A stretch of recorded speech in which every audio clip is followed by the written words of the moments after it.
Assalamualaikum warahmatullahi wabarakatuh. Saya Carinova Jasena Sukamto, absen 10 dari kelas 101, akan menyampaikan sebuah materi yang berjudul Jaringan Komputer dan Internet.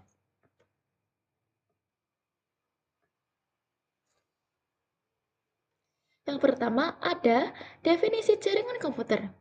Jaringan komputer adalah kumpulan perangkat komputer yang saling terhubung, dapat bertukar data, dan berbagai sumber daya menggunakan protokol komunikasi.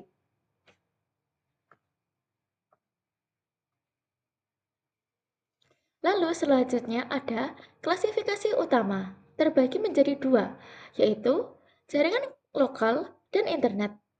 Yang pertama ada jaringan lokal atau LAN, menghubungkan perangkat dalam area terbatas, seperti rumah, sekolah, kampus, dan kantor. Setiap perangkat memiliki alamat IP unik, contoh 192.168.0.1. Yang kedua, ada internet. Jaringan global yang menghubungkan perangkat di seluruh dunia. Akses dilakukan melalui Internet Service Provider atau ISP dengan mekanisme koneksi tertentu.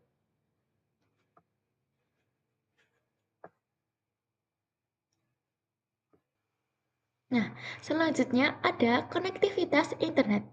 Yang pertama, koneksi berkabel. 1.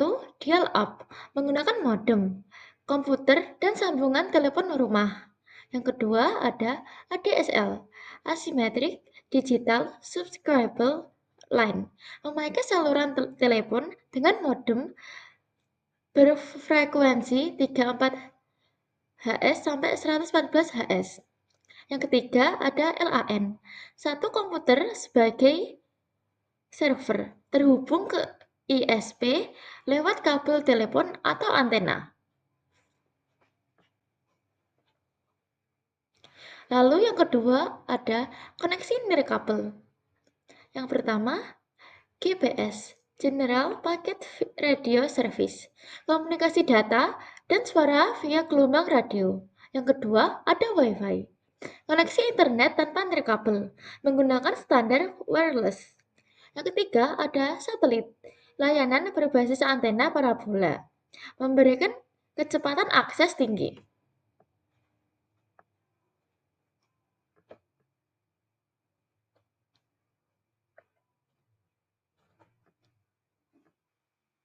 Lalu selanjutnya ada jaringan komunikasi pada ponsel.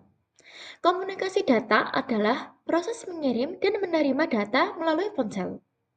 Pengiriman pesan atau SMS, suara, dan data berjalan melalui BTS, BSC, MSC, lalu SMSC. Teknologi jaringan makin berkembang sehingga internet pada ponsel menjadi lebih cepat. Lalu, jenis-jenis jaringan seluler. Yang pertama ada CPRS, kecepatan 35 sampai 117 kbps, cukup untuk pesan singkat. Yang kedua ada Edge, lebih cepat dari GPRS, 120 sampai 384 kbps. Yang ketiga ada 3G, kecepatan 384 kbps sampai 2 mbps. Yang keempat ada HSPA atau 3,5 4G, 600 kbps sampai 100 mbps. Yang kelima ada H+ atau HSDPA, sekitar 7,2 mbps, lebih stabil. Dan yang terakhir ada 4G atau LTE, hingga 100 mbps, umum digunakan saat ini.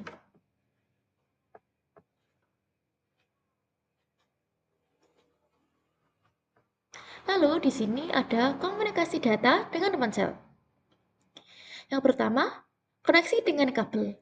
1. Menggunakan kabel data atau USB. 2. Jangkauan pendek, tergantung panjang kabel. 3. Umumnya dipakai untuk transfer data langsung. Yang kedua ada koneksi dengan Bluetooth.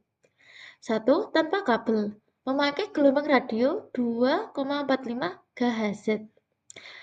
Yang kedua, jangkauan sekitar 1 meter. Yang ketiga, untuk menghubungkan ponsel dengan perangkat lain, keyboard, printer, mouse, dan lain-lain. Dan yang ketiga, ada koneksi dengan Wi-Fi. 1. Menggunakan jaringan nirkabel ke access point. 2. Bandwidth besar namun jangkauan maksimal kurang lebih 100 meter. Ketiga, hemat energi dibanding Bluetooth. Dan yang terakhir ada proteksi data saat berinteraksi.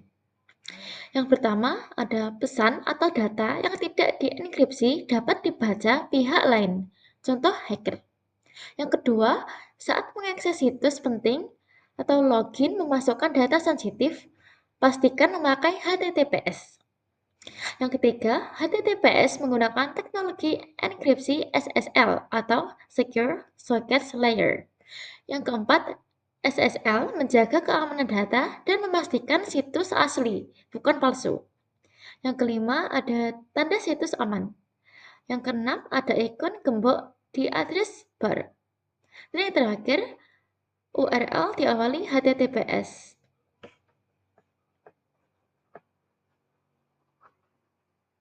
Sekian presentasi dari saya. Mohon maaf apabila salah kata. Wassalamualaikum warahmatullahi wabarakatuh.